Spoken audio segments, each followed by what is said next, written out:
In his condolence message, the president said Mr. Patnaik served the nation in different capacities during his long public life as a parliamentarian, union minister, governor, and able administrator. The president said, with his death, the nation has lost an eminent leader. Mr. Mukherjee remembered Mr. Patnaik as a friend and colleague of long years. Prime Minister Narendra Modi has also expressed grief over the passing away of Shri J.B. Patnaik. He said that Shri J.B. Patnaik will be remembered as a fellow of Odisha politics.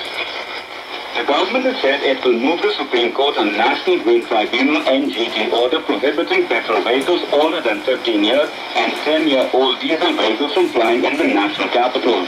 Union Minister Nitin Gadkari said the government will place its opinion in front of the court to convey that it is not possible to implement NGT order in 2 weeks' time. He said the government will make a policy in 6 months and then apply and give the opportunities to the people. He, however, welcomed the judgment of the apex court on NGT's order. He said the government wants pollution levels to come down and clean up India, but cannot stop cars suddenly. The Supreme Court yesterday said it will decide which 5 judges can hear validity of the National Judicial Appointments Commission Act in view of the questions being raised about the conflict of interest and doctrine of bias. The court posted the matter for hearing today. The issue of conflict of interest and doctrine of bias once again cropped up before a constitution bench of the apex court set up to hear the constitutional validity of the law replacing the appointment of judges by the collegium system. After some of the parties raised the issue of heading the 5-judge bench by Justice J.S. Kehar, it decided that before going into the merits of the impunged law, it will settle the issue as to which judges of the Supreme Court can hear it. Justice Kehar said that he has no desire to hear the matter. He said he is hearing it because Chief Justice of India constituted the bench with him as part of it after Justice A. Attaway rescued himself.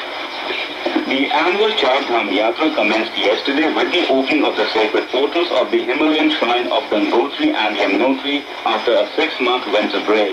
The portals of the 2 remaining shrines of Kedarnath and Badrinath that are included in the Char Dhams will be opened on April 24th and April 26th. External Affairs Minister Sushma Swaraj yesterday arrived in Jakarta on a 5-day visit to attend the 60th commemoration of the historical 1955 Asian African Conference and the 10th anniversary of the new Asian-African Strategic Partnership.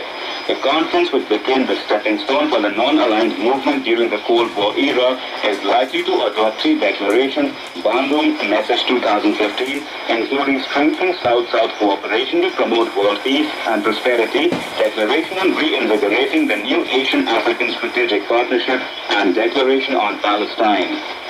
This is All India Radio giving you the news. The Supreme Court has asked the Special Investigation Team SIT to file a fresh status report by the 12th of next month on the progress made by it on the black money probe.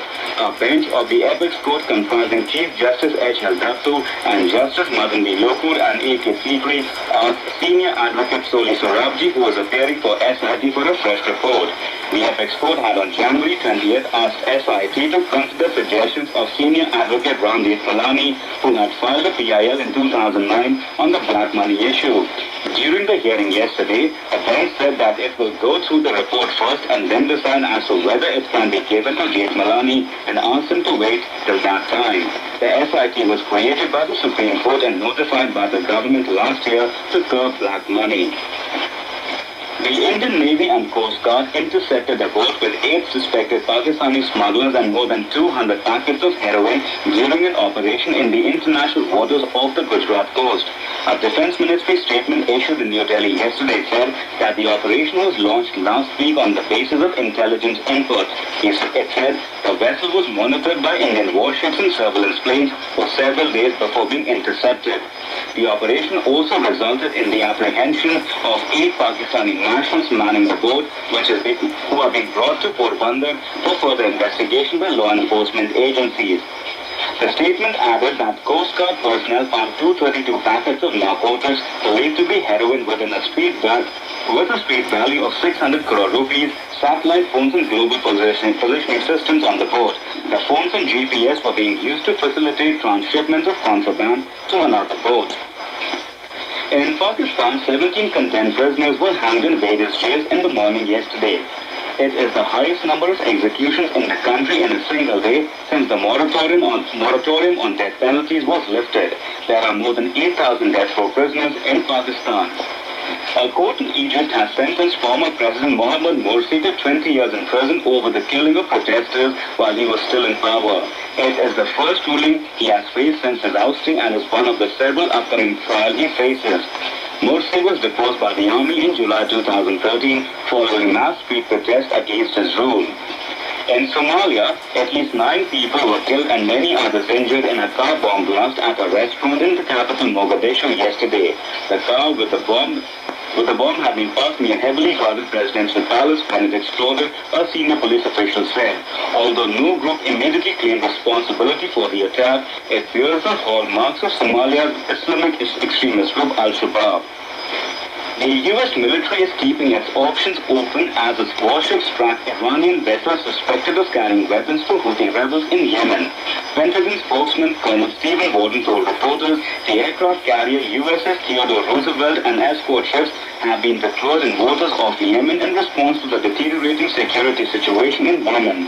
Warden said the American warships are closely monitoring a convoy of 9 Iranian cargo ships in the area but would not say whether the U.S. naval forces might try to intercept the convoy if it approached a Yemeni port. He said there have been no communication so far with the Iranian ships.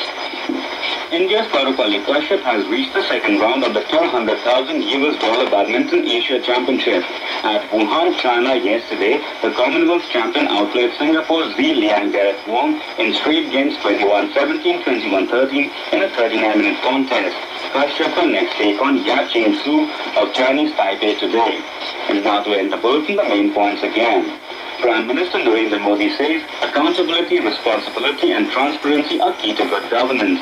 The Aam Aadmi Party removed Dharamveer Gandhi from the post of parliamentary party leader for criticizing the expulsion of Prashant Bhushan and Yogendra Yadav. Apex Court asked the special investigation team to file progress report on the black money probe at the 12th of next month, and Coast Guard intercepts Pakistani boat, seizes drugs worth 600 crore rupees, 8 Pakistani crew on board arrested. And that is the end of this news bulletin.